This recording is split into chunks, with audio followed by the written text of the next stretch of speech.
There is a question that nobody dares to ask out loud, but everyone thinks about it. How much does it really cost to be the best in the world? I'm not talking about money. I'm not talking about mansions or multi-million-dollar contracts.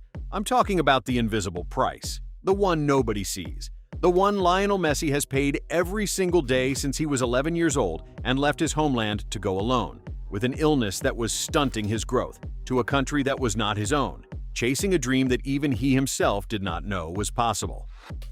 Today we're going to talk about that cost, about everything Messi gave, everything he won, and why, for many people, it was never enough. Let's go over it, just to make it clear. Lionel Messi has 8 Ballon d'Or awards. 8. The highest individual honor in world football, won across 4 different decades. He won the first at age 22, the last at 36. At Barcelona, he scored 672 goals in 778 matches. He is the all-time top scorer for that club and for Spain's La Liga. He won 10 La Liga titles, 4 Champions League titles, and 3 Club World Cup titles. With the Argentina national team, he lifted the 2021 Copa America, the Finalissima against Italy in 2022, and on December 18th of that same year, he did what many believed was impossible. He lifted the World Cup in Qatar at 35 years old, after having lost 3 Copa America finals and 1 World Cup final. After having retired from the national team and returned because the Argentine people asked him to from the streets. Is that not enough? And as if that weren't enough, he went to Inter Miami at 36 years old, and instead of slowing down, he won the league's cup in his first season, being the best player in the tournament. He keeps breaking records, he keeps being decisive, he keeps being Messi. But here is the cruelest paradox of modern football. Messi was always missing something. When he had not won the World Cup, that was the most repeated argument. He's the best in history, but he's missing the World Cup. They said it for 15 years. 15 years of criticism, of mockery, of memes, of Maradona won it and Messi didn't. As if the Ballon d'Or awards, the Champions Leagues, the titles, were worthless paper. He won the World Cup in Qatar, and then the argument changed. Yeah, but he won it when he was old. Yeah, but Argentina got lucky in the final. Yeah, but Mbappe almost ruined it. There is always a but. There is always one more star they want to see fall. And this is nothing new. When Messi cried after lost finals, they called him soft. When he won with Barcelona, they said it was a European team, not an Argentine one. When he went to PSG, they criticized him for leaving to chase money. When he arrived in Miami, they said he was retiring to enjoy the money. The man cannot win. In any sense, being the best in the world and being Argentine carries a double cost. Because in Argentina, football is not a sport. It is religion, identity, politics. And Messi carried that weight from the age of 14, when the media were already comparing him to Maradona. Maradona was a different kind of idol. He was extroverted, political, controversial, with a life story that felt like a movie. Messi is quiet, shy, family-oriented. He does not give fiery speeches. He does not wave ideological flags in public. And that, paradoxically, is something he is also criticized for. He's cold. He doesn't feel the shirt. Phrases we heard for years, until we saw him scream after the goal against Mexico in Qatar with an intensity that split the world in two. Until we saw him cry, hugging his family as he lifted the trophy. Until we saw him kick the ground in anger and passion in every match as if it were his last. How many times does a man have to prove the same thing before people believe him? And now, we arrive at the debate that is on everyone's lips. Not only in Argentina, across all of Latin America and much of the world.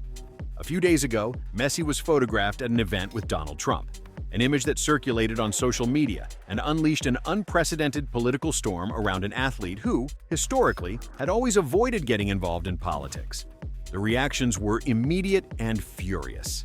Left-wing sectors in Argentina and across Latin America accused him of implicitly endorsing Trump's policies. Some went even further. They said that being with Trump at this moment in history, amid war tensions between the United States and Iran, is almost like legitimizing a war stance.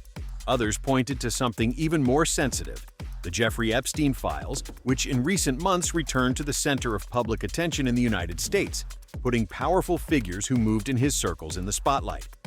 Trump, is one of the names most frequently mentioned in that political and media context. And so the question many people asked was, does Messi know who he is being photographed with? Does he care? Let's be honest. We do not know what Messi thinks. We do not know whether it was a casual encounter, a social commitment that comes with living in Miami, or something deliberate. Messi never made political statements about it, and he most likely never will. But the truth is that the image exists. And in 2025, an image is worth more than 1,000 words.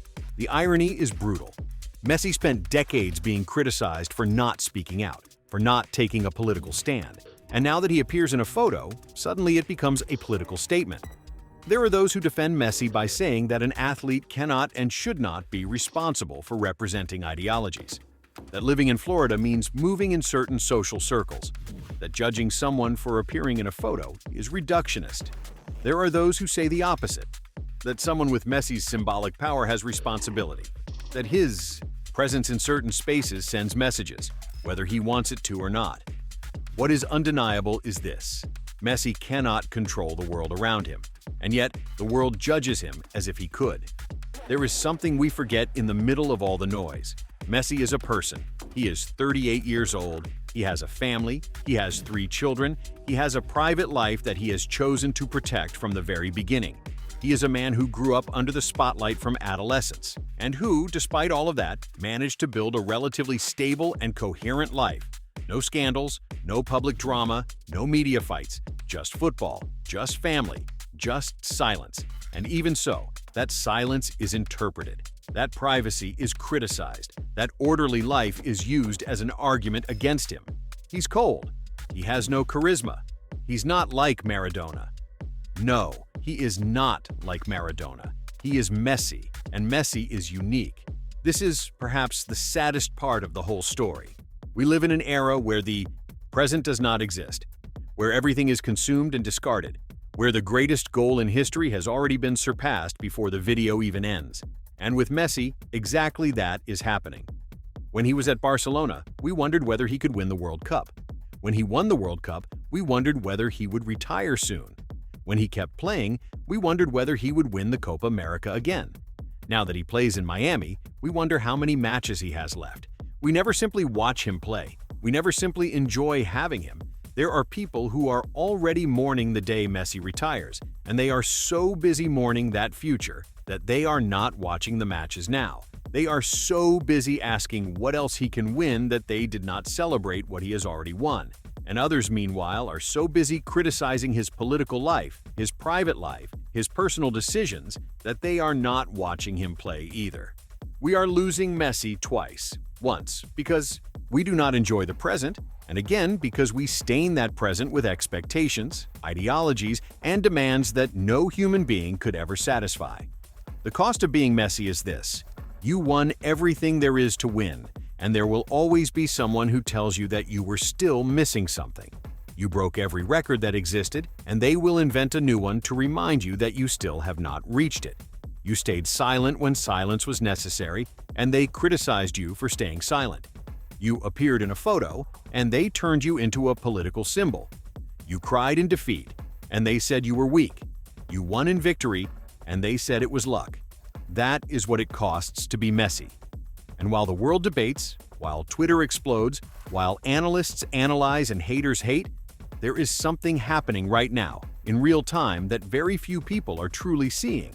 Lionel Messi is still playing football. At 38 years old, he still runs, he still dribbles, he still decides matches. He still does things that no other human being on the planet can do. And that moment is finite. It is going to end. We do not know when, but it is going to end. When that day comes, many will regret it. Many will say, "We didn't enjoy him enough." Many will watch the archive videos and get emotional thinking about what he was. But that day has not come yet. Messi is still here. So maybe the best way to honor everything he did, everything he sacrificed, all the invisible price he paid to become who he is simply this: watch him play, without asking for more, without judging what we do not understand, without needing him to be something different from what he already is. Because what he already is enough, more than enough. He is Messi.